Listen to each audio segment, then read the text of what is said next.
Hey guys, this is John Basher. Thank you so much for tuning in. Well, fresh off his Supercross title, Ryan Dungey heads into the Outdoor Nationals looking to take that title that he won in 2012. Well, motocross action, we pride ourselves on testing, and we're really excited that KTM signed off, allowed us to come out here, Milestone Raceway, and test his bike.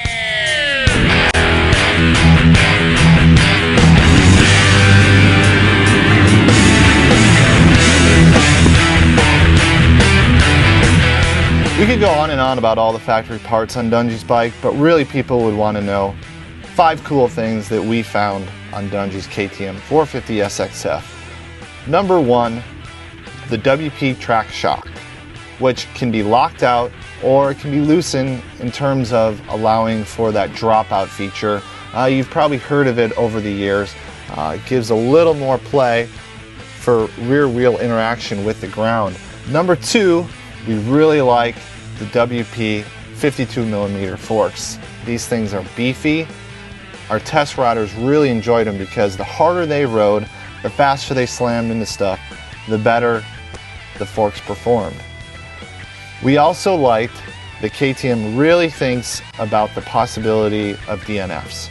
So what they did was the rear brake master cylinder and the side case, instead of having those glass sight glasses, they plugged them with aluminum, so there's no way that rocks or roofs can damage those parts. The other cool thing, maybe not a lot of people know this because they're only staring at the front number plate, but behind that front number plate is a Honda progressive steering damper.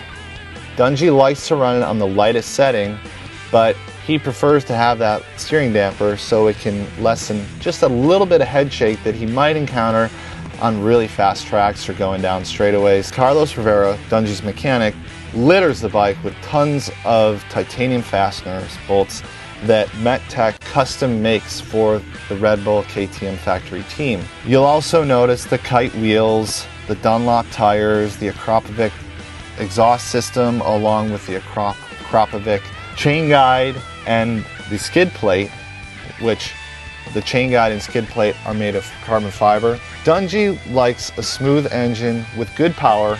He likes to roll on the throttle so that it's not like a light switch. It's more like a tractor, so that way Dungey can get in the ruts, roll the throttle on.